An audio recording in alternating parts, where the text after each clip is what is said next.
Bagaimana caranya jika kalian ingin menampilkan atau mencetak sebuah data di dalam template JSX-nya. Misalnya di bagian script ini kita punya variabel konstan namanya judul. Judulnya kita isi React.js. Kita berhasil membuat variabel seperti JavaScript biasa. Lalu data ini mau saya cetak ke dalam penulisan JSX-nya. Apakah saya bisa langsung menuliskan hello lalu tulis judul variabelnya? Kalau teman-teman menampilkan seperti ini dan menjalankannya, maka hasil judulnya akan dicetak. Yang dicetak bukan isi dari judulnya, tapi yang dicetak adalah tulisan judulnya. Kenapa? Karena di dalam template JSX semuanya bersifat string. Untuk bisa mencetak sebuah data, caranya kalian buat notasi kurung kurawal, pembuka dan penutup. Di dalamnya kita cetak judulnya, judul dari data yang kita deklarasikan. Seharusnya yang tampil adalah Hello React.js. Kita buktikan, berikut ini adalah hasilnya.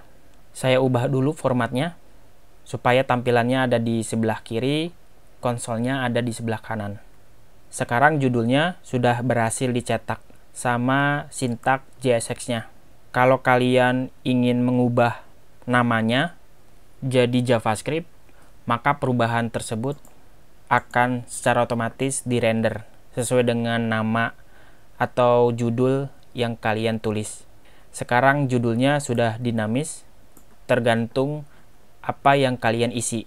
Tentu di dalam ruang lingkup kurung kurawal pembuka dan penutup ini, kalian tidak hanya mencetak sebuah data atau variabel, kalian pun bisa memberikan sebuah expression apapun yang berhubungan dengan JavaScript.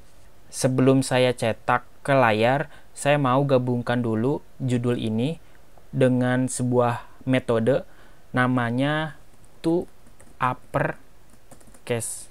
Teman-teman pasti tahu metode ini adalah metode milik JavaScript yang digunakan untuk membuat tulisan atau merubah tulisannya menjadi huruf kapital semua.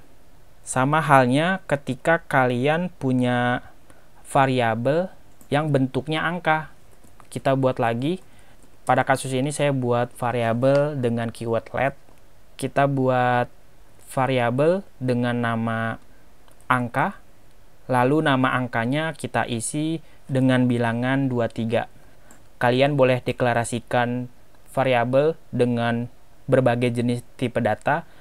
Kita tahu tipe data di dalam JavaScript ada string, number. Kalian boleh membuat sebuah tumpukan array ataupun objek. Intinya ketika kalian sudah belajar tentang JavaScript, maka hal tersebut harusnya tidak perlu merepotkan ketika kalian menggunakan React ini. Karena pada dasarnya React adalah JavaScript. Cuma sintaknya saja yang sedikit berbeda. Jadi teman-teman harus beradaptasi.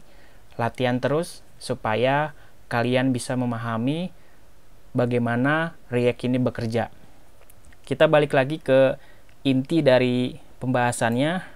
Kalian boleh tuliskan kurung kurawal lagi.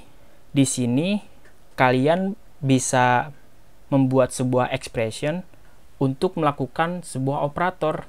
Misalnya angkanya kita tambahkan 2, seharusnya angka tersebut akan ditambahkan. 23 ditambah 2 hasilnya 25. Berikut ini adalah hasil penjumlahan dari nilai angka ditambah 2. Kalian bisa menggunakan operator perkalian, pengurangan, pembagian, ataupun sisa bagi. Pokoknya yang kita pelajari di sini adalah tanda kurung kurawal, pembuka dan penutup. Di dalam React, teknik ini adalah teknik JSX interpolation, di mana kalian bisa menuliskan sebuah statement atau expression berupa JavaScript di dalam template JSX-nya. Expression-nya bisa bermacam-macam ya, bisa mencetak sebuah variabel, lalu merubah format dari variabel tersebut, melakukan operator seperti penambahan, pengurangan, atau melakukan perkalian antar dua bilangan. Malah kalian pun bisa menuliskan ternary operator. Misalnya angka lebih besar dari 25, jika benar cetak string apa, jika salah cetak string apa. Saya pindahkan dulu elemennya ke bawah biar tidak terlalu panjang. Teman-teman sudah bisa menebak angkanya 23, apakah 23 lebih besar dari 25? Kalau benar, cetak string benar. Kalau salah, cetak string salah. Apa yang akan terjadi? Nilainya salah. Karena angka bukan lebih besar dari 25. Angkanya lebih kecil dari 25. Angkanya 23. Jadi itu dia kekuatan super lainnya di dalam template JSX.